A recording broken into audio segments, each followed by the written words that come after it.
I'm putting this out to the table. Jamel, I'm going to start with you. Is the President of the United States being radicalized by this false information, this misinformation that he is now sending out to the world? No one's checking, but then when you check as journalists, the information is incorrect that he's putting out there. Well, we act like this is the first time he's ever put out incorrect information. I mean, he lies all the time. And because he floods the zone so much, sometimes it's hard to decipher through the mess. But even behind the lies, I think there's a very clear message that is being sent. He sent that message because, as we know, South Africa, majority black, has been forever. The message seemed to be, see, this is what happens when you let them in charge. Is that when they, and you know who I mean by they, when black folks start running things or whatever, they will flip the script and start killing the white people. So he was sending a very direct message, I think, by trafficking in that misinformation. And it's been debunked so many times. And when you think about the history of apartheid, and especially where we used to stand as a nation, we were on the opposite side of that. And so now to welcome white Afrikaners under this lie is embarrassing. And to use the Oval Office to do this, I think this is something that historically is just such a shame and debacle, and it's completely reprehensible. See, how do you see it? Well, yeah, I mean, ditto to all of that. He cannot resist the fan fiction of phony white, black majority murdering white farm. He can't resist that. And we've seen that time and again with Central Park 5 or whatever it is. He loves that storyline. And I think he sees it as useful for leaning into white anxiety, white fear. So he does it all the time. I don't know if radicalized is the word. I don't think he actually cares if it's true or not. I think of someone radicalized as deeply believing some kind of conspiracy theory. I don't think he gives it that much thought, frankly. But the interesting part will be to see if his white victims over there, the Afrikaners, will be useful props for his largely white base here. Believe me, I've been in the business of trying to get Americans to care about what happens over there for 20 years. It doesn't generally work. I don't know that his base is going to care about what's happening to white people over there, if as much as it's actually happening.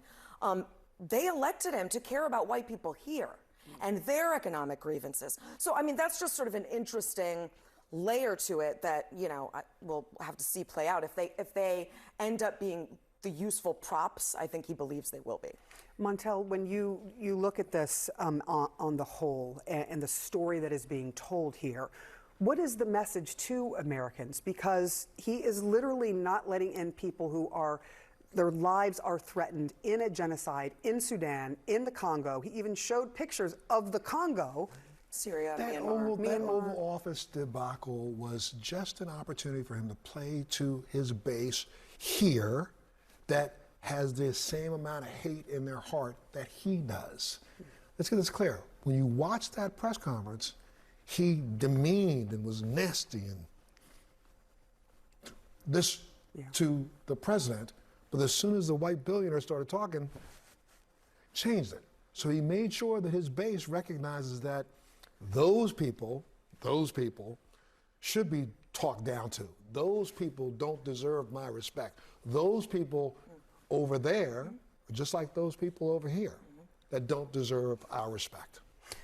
The person that you're talking about there was a white billionaire businessman from South Africa, and he turned to his agricultural minister, who was also white, who told Donald Trump to his face during this meeting on camera, there is no genocide happening. This is not true. What you are saying is not true. And yet, Donald Trump pushed back. So where are we here? It's one thing to talk about, come up with videos, which the administration has done, and things that they printed out. But what I would like for the administration to do, as someone who supports the administration, if you truly believe that this is a case of genocide, then you're going to have to do more than show us the video. When you have not only the head of the ruling party, Ramaphosa, saying that this is not true, the MP, I believe he's an Afrikaner himself, who was over here, he said that this is not true.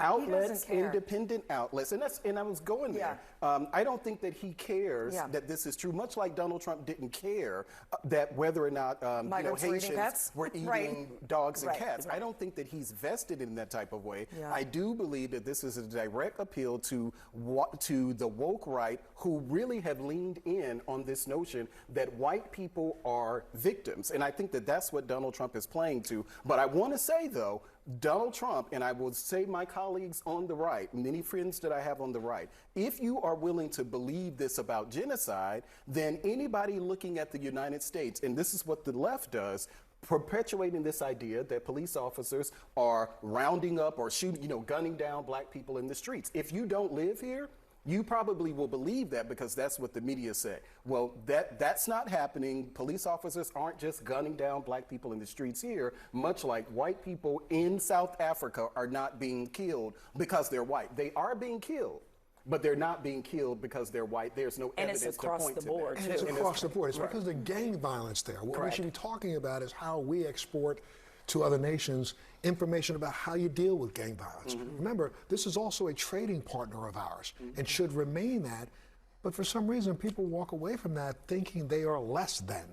Well, see, Donald Trump, just to psychologize this a little bit, Donald Trump desperately wants the respect of world leaders. He doesn't have it.